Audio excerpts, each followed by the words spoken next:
My name is Harlan Ellison. That's H-A-R-L-A-N. I'm a writer. Call me a science fiction writer, and I'll come to your house and I'll nail your pet's head to a coffee table. I'll hit you so hard your ancestors will die. I'll hit you so hard your grandmother will bleed. I'm a writer. There's no adjective in front of it. I'm just a writer. Now, here I am sitting on the Sci-Fi channel. I really love that title, Sci-Fi. It sounds like the sound of crickets. I've been asked to do the commentary. I've been asked to uplift in this corner. And usually when you get a commentator, you don't know where they come from, what they stand for. But if you recall the beginning of Citizen Kane, Orson Welles as Charles Foster Kane, standing there writing against the window as the gaslight dies and the sun comes up, writing the declaration of principles of his new newspaper, what it will stand for, what it will tell you, what kind of bravery it will have. Well, I'm going to give you that so that you'll know who I am and what I stand for. I'm sort of the opposite of somebody like, say, Rush Limbaugh, who in my perception has a brain that has turned to puree of bat guano, or the various other talk show hosts who don't really tell you what they stand for. My opinions are mine own. They don't reflect the show. They don't reflect the network. Let me tell you that I will not lie to you.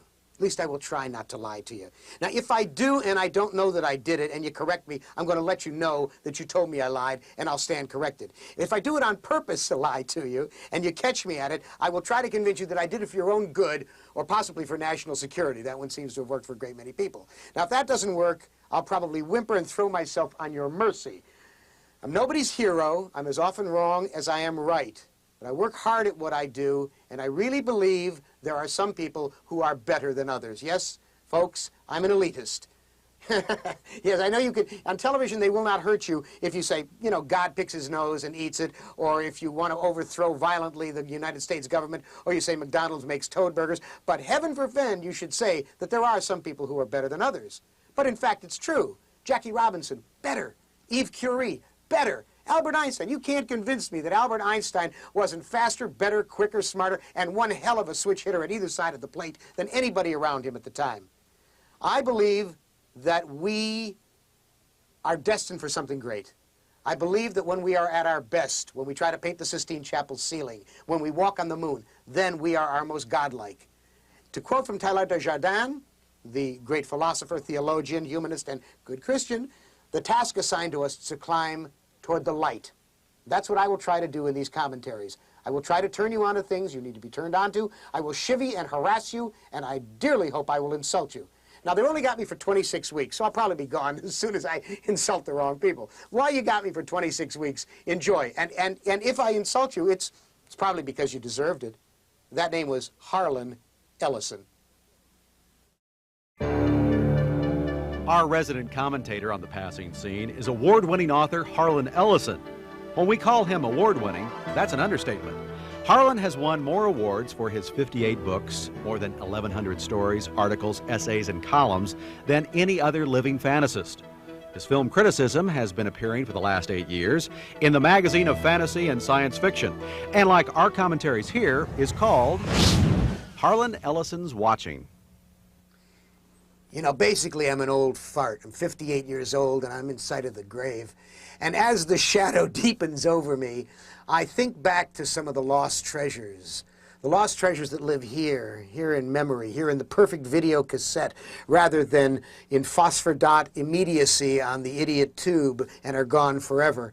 I think back to the wonderful books and the wonderful movies that I've seen that no one pays any attention to today because of cultural illiteracy or the fact that they've forgotten immediately. I remember when I was a kid and we would go for a ride on a Sunday afternoon, my mom and dad and I in the old Plymouth. In those days, you just went for a ride, man. You didn't go anywhere. You just went for a ride. And we would listen to the radio because they had great radio shows on. And my favorite was a show called Quiet Please, which was created by one of the great unsung heroes of fantasy fiction, a man named Willis Cooper. And the show began with the announcer, Ernest Chappell, who was one of those announcers whose voice could stop you as you went through a room and you would be mesmerized for a moment. And he would begin by saying, "Quiet, please. Quiet, please." And on this Sunday, he said a line that I have never forgotten. He said, "There is a place just 5 miles from where you now stand that no human eye has ever seen. 5 miles down." And the chill that went up my spine that Sunday afternoon is the chill I just felt. Those lost treasures and other treasures that are lost to us because of the need for gimme, gimme, gimme, now, now, now. What book was written this week? What's the latest thing on TV?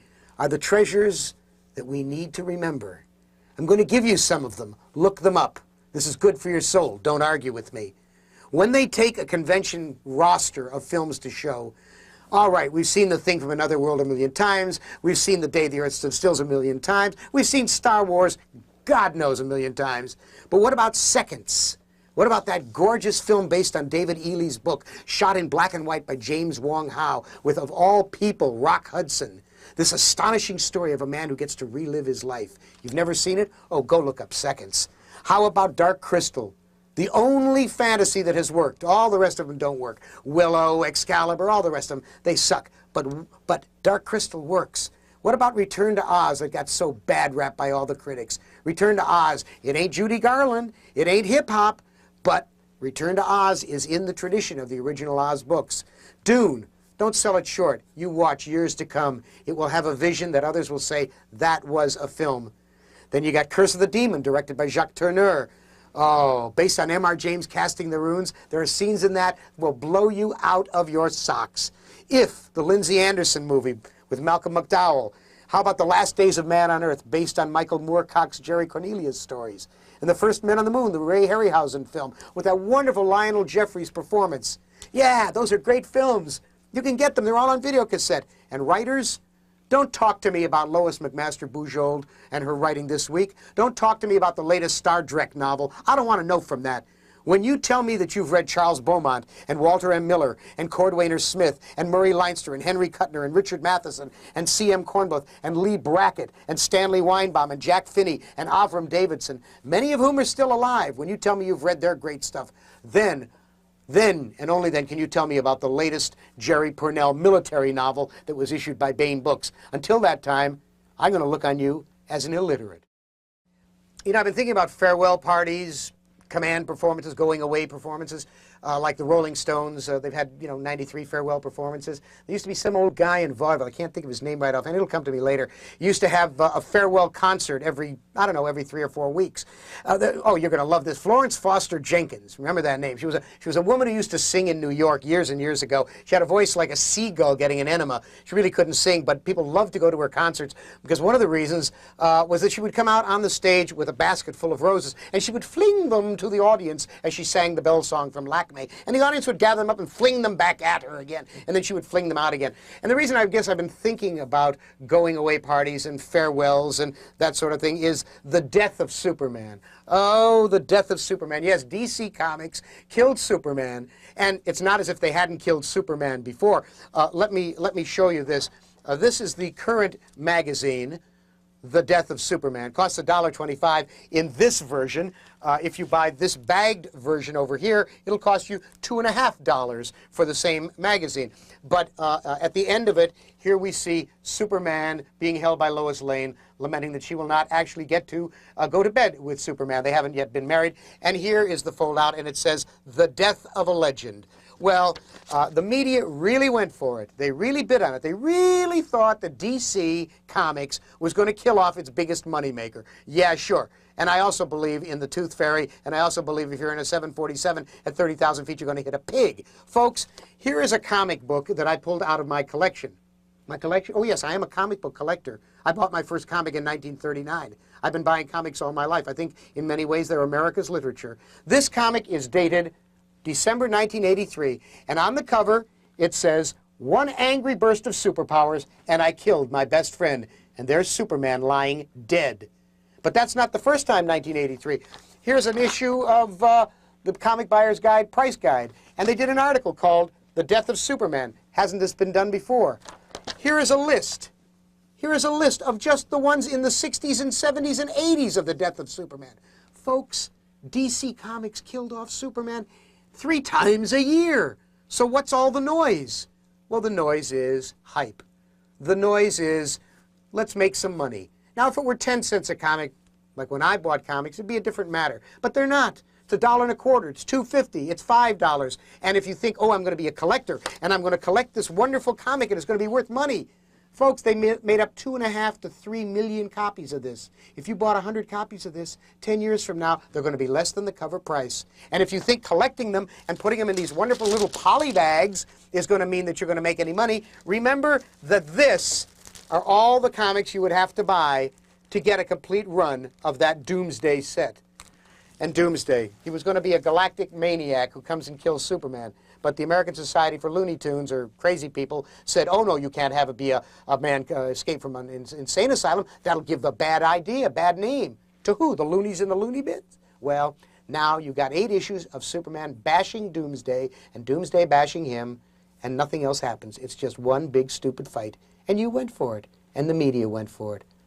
My God, how gullible you are. Don't you ever learn? A resident commentator on Sci-Fi Buzz is author Harlan Ellison. He tells us his opinions are personal and don't reflect the views of the Sci-Fi Channel or the series, but Harlan knows what he's talking about because he's written 58 books and more than 1,100 stories, articles, essays, and columns. Let me tell you about this field, the genre of science fiction fantasy. Everybody knows everybody. It's the most incestuous crowd you ever knew. The reason is that we all know each other because we all write in the field. We all review each other. Anthologists buy stories from their friends, buy them from other writers. And so as a consequence, you always have to be on your best behavior. You can't really tell the truth about a really terrible book that someone has written because they will get very annoyed. Let me tell you a story. A very close friend of mine, a mystery writer, whose name I will not give you. You can put bamboo slivers under my fingernails. I will not give you his name. I had praised a number of his books over a number of years. I loved his work. Really, really enjoyed his books. Just before I was going to England a few years ago, he called and he said, or he wrote, and he said, I've got a new book of short stories coming out, and I'd really like to have a quote from you. And I said, well, have him send me the bound galleys. I'll take a look at them, and I'll see if I can give you a quote. And I didn't say I would. I said, I'll see if I can. I read him on the plane. That's the best place to read anything. On a plane, you're trapped. All you want to do is enjoy a book. Well, sadly, they were tired, weary, sad old stories. They were stories he'd written in the earliest days of his career, stories he'd written for Manhunt magazine and the hard-boiled detective magazines. They weren't really very good stories. So now I get to London. And the first thing I did when I got to the hotel was I sat down with my typewriter. I always travel with my typewriter. You see, I'm a writer. And I started to write him a letter. And it was a long letter. It was about 3 or 4 pages, and in the course of it, I tugged my forelock and apologized and said, this is every writer's nightmare come true. This is your friend asking you to say something kind about something that isn't worthy of kindness. I said, but if I gave you a lying, praising quotation for the book, and they put it on the book, you'd never trust me again. You'd never trust my opinion. You'd never trust me when I said, this is a wonderful book, which is what I've said about your books most of the time. And I said, I'm sorry, this time I can't give you a quote. It's not very good. Well, to this day, he's never spoken to me. He refuses my phone calls. He understands how sorry I am that I couldn't do it. He doesn't believe it. When I spoke to him finally, when I managed to get a hold of him, he said, a buddy does for a buddy what a buddy does. In other words, I'm to have no opinion. My opinion is to be bought and sold as cheaply as fish in the market. Unfortunately, that's what happened to poor Stephen King. Stephen King is a kind, good, decent man with a good heart. And he was sent book after book after book to give quotations and endorsements for the jackets and for the blurb matter, for advertising matter. And he did it. I presume he liked the books. I don't think Stephen would lie about a book. But after a while, his name became devalued. Stephen King's recommendation on a book now is of no more importance than mine. When you see mine, you will know that I have lost friends because I will not lie. I will not simply give a quotation on a book because they're a friend. We must resist this. And our friends must understand that it is the quality of the art. It is always and ever the quality of the art that recommends them. That friendship is one thing and art is another. And if I have lost the love of Piers Anthony and Jack Chalker, who is, by my lights, the best titler of stories in the business at the moment, perhaps not the best writer, but the best titler of stories, if I have lost the love of Bill Pronzini and Stephen King and people like that, because I have not been able to give them the pro forma quote and pull a little masturbation on the cover for them, they will have to understand that at some point one's ethics compel you to live in loneliness. Sci-Fi Buzz commentator Harlan Ellison invited us over recently to meet Ditmar winner Terry Dowling. A Ditmar, by the way, is the Australian equivalent of a Hugo. Terry has won 9 of them. Terry, how many works have you done now? 3 so far, 3 collections.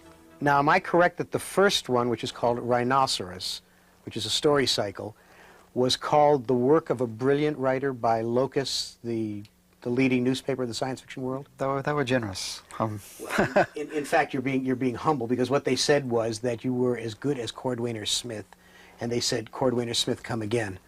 Now, how does it feel to be a talent of remarkable quality totally ignored in America? This is what, well, I guess what we can really talk about here is the population is larger here, so you usually pitch to the largest buying market, demographic-wise. Australians buy more books than the American population per capita. So we tend to be more difficult to read. I think that's what I'm discovering. Are you saying that science fiction in Australia is more complex, deeper, more philosophical? Is that? Writers like Damien Broderick, difficult writer, very idiosyncratic, very quirky, and myself, I must admit. The Americans therefore see you as, the publishers, as challenging, which is a nice way of talking about it. Okay, well now the reason you're being interviewed by Sci-Fi Buzz is because this week your book, Rhinoceros, miraculously has been picked up by the Science Fiction Book Club. Yes, it has. I mean, you've done an amazing thing. A book that was not published in America in any way, in any form. They've taken it for a hardcover. So you're now over here in America. Are you gonna try and write for the American audience, or are you gonna maintain your standards and write for the audience? I'd like to try and stay with the standard for a while that I'm keeping. I don't want to come down, because I know I can. In Australia, they analyse my work as being first-year postgrad standard of English. Really? Yeah, which shocked me, because I didn't think it was that hard. But it's that trend towards subliteracy. People do not read as comfortably as they used to, so you've got to water down the level of English. And boy, we lose a lot. We lose a lot. We can't use the word E-double-R. We have to say, made a mistake. You can't go around saying, I erred. People say, you erred what? So the language is becoming debased, and we're using more words to say fewer things. And I don't like doing that. I like to leave it to the reader to help me in the making, just like you do. So, well, you're also a musician, aren't you? And use cadence and rhythm very much. So I read a passage aloud to see how it sings. And I think that's part of the secret. I think that's part of the magic. Our resident commentator on the passing scene is award-winning author Harlan Ellison. When we call him award-winning, that's an understatement. Harlan has won more awards for his 58 books, more than 1,100 stories, articles, essays, and columns than any other living fantasist. His film criticism has been appearing for the last 8 years in the magazine of fantasy and science fiction, and like our commentaries here, is called Harlan Ellison's Watching. Times is tough for writers. You just don't know how it is. In addition to having a steadily more illiterate audience every year, I mean, that is to say, people who don't read books, people who have forgotten the past to the extent that nostalgia becomes what they had for breakfast, we have this thing called political correctness. Now, in the world of science fiction, writers have to pay attention to what's going on around them, because science fiction is the only 100% hopeful fiction. That is to say, inherent in the form is, there will be a tomorrow. If you read a science fiction story, it says, this will happen tomorrow. Now, that's very positive. It's very pragmatic. We'll be here tomorrow. We may be unhappy. We may be all living like maggots, but we'll be here. So that means it's 100% positive. Artistic freedom, thus, becomes something that might be a little troublesome, because we deal in allegory, because we deal in the ideas that are not exactly what they are today, but they seem to be about something that we know today, and yet they're tomorrow's idea. The Jesse Helmses of the world, the Phyllis Schlaflys of the world, the Pat Buchanans of the world, the skinheads of the world find science fiction very, very, very troubling. And they want you to be politically correct. That is to say, you are not allowed to insult anyone. You can't have a character who's an unpleasant woman. You can't have an unpleasant person who has a deformity. Everybody has to be terrific. Let me tell you a story. This truly happened. A few years ago, I got a letter. I get a lot of mail. As a writer of Matters Fantastic and as a critic of the field, I get a lot of mail. And they're filled with opinions. Everybody has opinions. I have them, you have them. And we are all told from the moment we open our eyes that everyone is entitled to his or her opinion. Well, that's horsepucky, of course. We are not entitled to our opinions. We are entitled to our informed opinions. Without research, without background, without understanding, it's nothing. It's just bibble-babble. It's like a fart in a wind tunnel, folks. So I get opinions. And I get a letter one day from a guy, we'll call him Mr. Johnson, And Mr. Johnson says, "You are always writing stories in which midgets are villains." Now, footnote here. When you get one of these letters, they don't say something rational like, "In this story you did it," or "that story you did it." It's always, "You always did it." So I went back through 1,100 published stories. I found 2 stories with midgets in them. One of them was the hero. So this guy writes me and he says, "I am 3 foot tall and we don't like being called midgets. We like being called little people." Well, I thought about this letter for a while, this political correctness being a problem, and I really am concerned about it, and I thought about it, and I thought about it, and I thought about it. And finally I wrote him back a letter and I said, "Dear Mr. Johnson, I am 5'5". I'm a little person. You're a midget." Look, I'm a kindly sort of guy. Never an evil thought passes my mind. I was the only kid in my neighborhood in Painesville, Ohio, who didn't step on ants. I never set fire to cats. I never did any of that bad stuff. But I got to tell you something. Every time I look at these people who use computer bulletin boards, particularly in the world of science fiction, I want to do something smart, like take an Uzi and wipe them out. Lots of them, hundreds of them by the thousands. I don't know who invented these PC bulletin boards, but all they are is back fence fetching gossip things for a bunch of people who have too much time on their hands and too little intellect. Now, look, I understand there's a lot of good information is given out over bulletin boards. I understand they do a lot of good works. I understand if there's an emergency, it's a quick way to rally people. But in truth, I don't own one, you see. I don't have a PC. I use a manual typewriter. It's not that I'm a Luddite. I have all kinds of electrical and mechanical and electronic gadgets around the house, but I work with a mechanical typewriter. I work with a regular non-electric typewriter, and I like it. So I don't have a personal computer, and I don't have one of these bulletin boards. But after I've heard the kind of gossip that is circulated, after I hear the kind of stupidity and meanness of spirit that is constantly being used and constantly being sent back and forth all night long across these bulletin boards, it would be just a nice thing to take a strap and whip these people into submission. I advise you that if you have nothing better to do with your time at 3 in the morning than to sit around in front of a PC, that you leave the rest of us alone and you go out and, I don't know, see if you can find the direct lineal descendant of Jeffrey Dahmer and let him eat your face. This is Lynette Young from Tacoma Park, Maryland. I've just read the trilogy by Laurie Herder, Obsession, Possession, and Confession. Anyone who is interested in vampire novels with a romantic twist will enjoy these.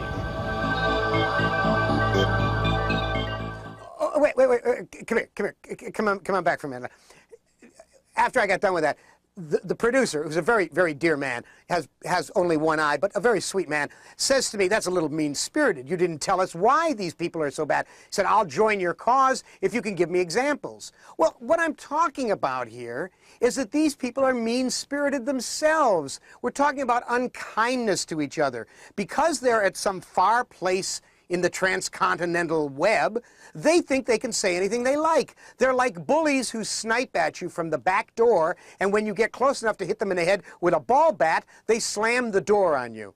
This kind of behavior is just simply cruel. They spread terrible gossip. They spread rumors that don't matter. One idiot in New York City recently spread the rumor that somebody had sold a story to Omni that had been at Playboy and had been rejected out of hand at Playboy, and it was unreadable. Well, the story has been picked for the best American short stories. It's a perfectly good story. But this fool decided that it would be nice to bad rap the author, so he put it on the web, and people pick it up.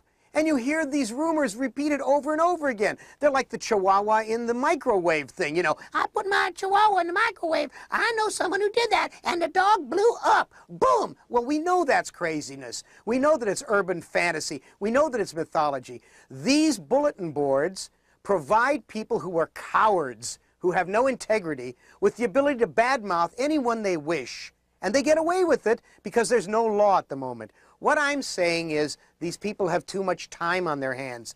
They're kvetches. They're just yentas. They're not nice. Now you can go away. Go. I was lecturing at State University of New York in Stony Brook a few years ago. And one night late, they asked me if I would do a session at midnight. I'd been lecturing all day and having a good time in the classes. And I said, sure. I said, but anybody who comes out at midnight to hear me has got to be a damn fool. There must be better things to do at midnight. I said, but if a couple of people come, it'll be all right. As Freud said, put 2 people together, I'll teach a class.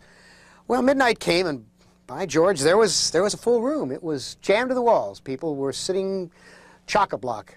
And I started talking, and I began reminiscing and ruminating and talking about this, that, and the other thing. And one of the things I said was, I'm going along, and I said, blah, blah, blah, something or other about Dachau.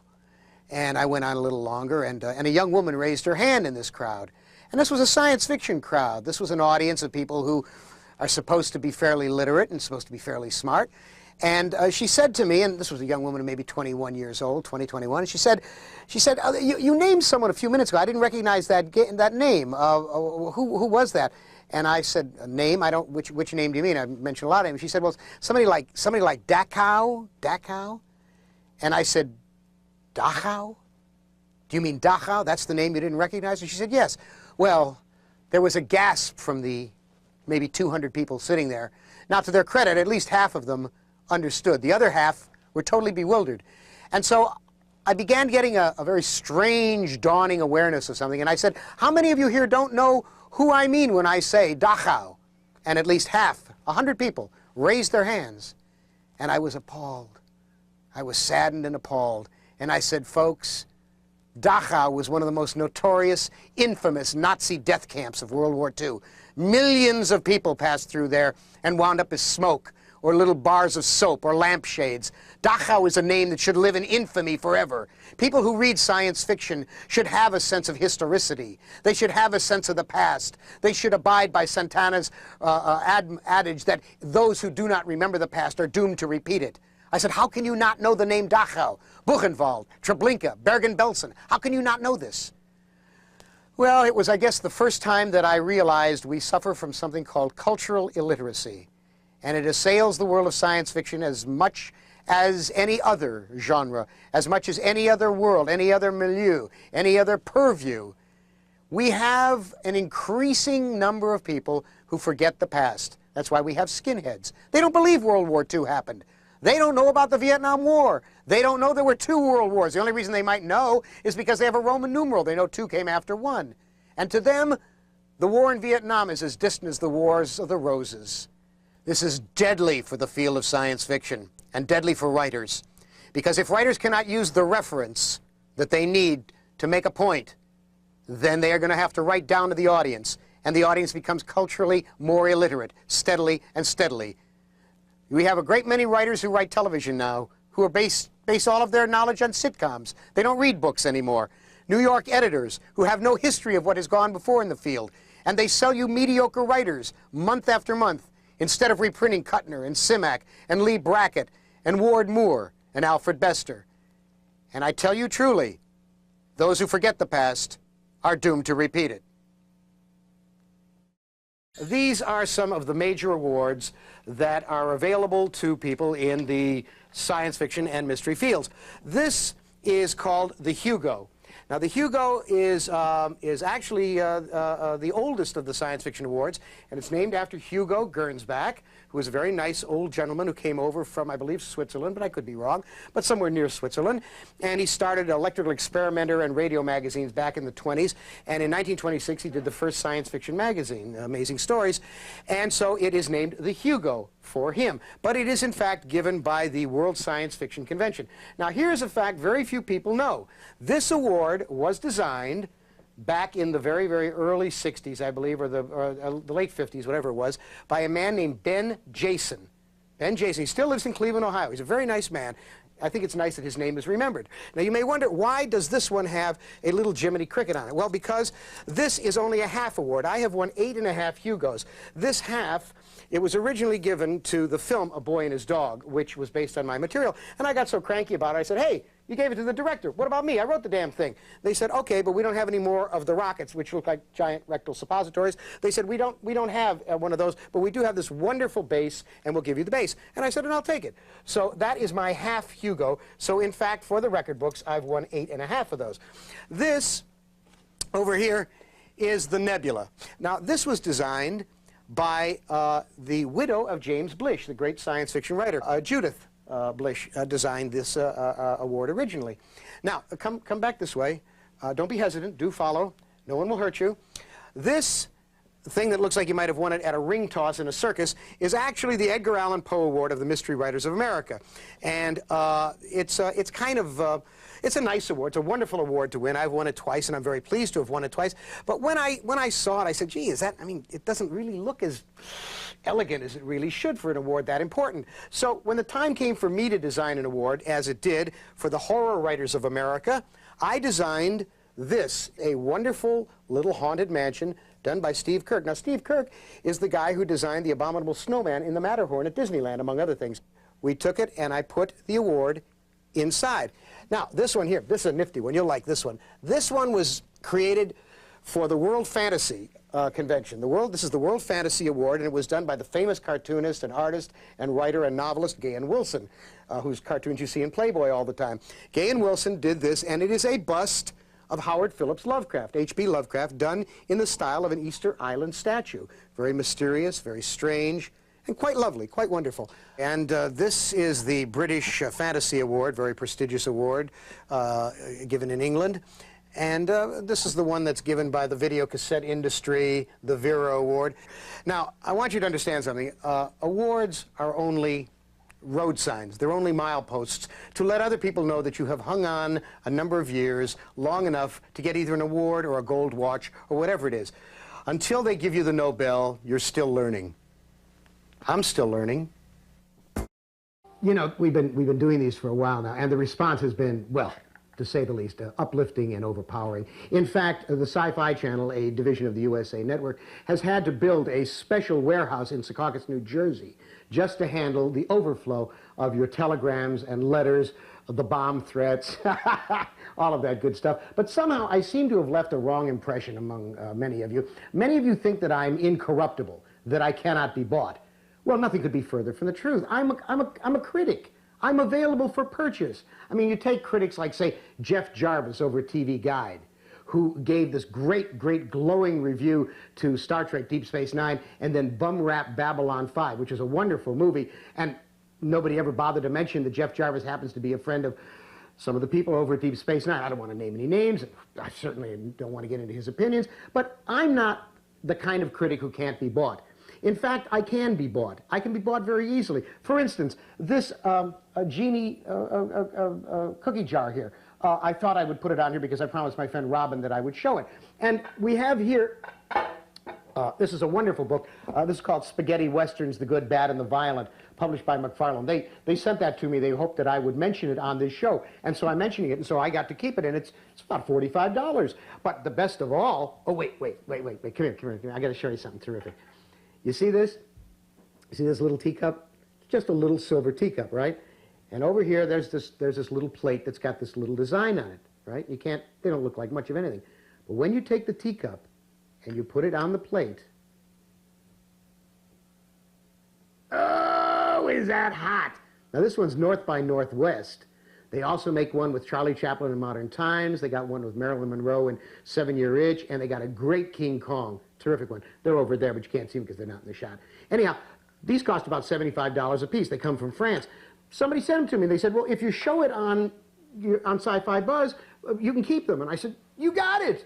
I remember Sam Peckinpah, the great director. Once upon a time, somebody said, how could you direct such a lousy film as that? He said, I'm like a good whore. I go where I'm kicked. Well, folks, I too can be bought. Do not hesitate. Do not fall back. Try to buy me. For instance, look at this. This book is called Science Fiction and Fantasy Literature, 1975 to 1991. Now, this book has a listing of every science fiction writer and every fantasy writer from 1974 on to present. It's got a listing of every one of them, and it's got all their books and all the titles of their stories. In any case, I've got this wonderful book, and they sent it to me, and I said, well, I'll show it on this program. And they said, fine, you can have it. And I saved $199. Now, folks, with this kind of a job, the perks are all important. So I urge you, do not hold back. If you've got something you want hyped, if you've got something you want shown on television, send it to me. Send it to me. I can be bought. Now, I will, of course, mention that you sent it to me for this kind of promotion. It doesn't necessarily mean I'm going to say something good about it. I may say it's trash. But what the hell?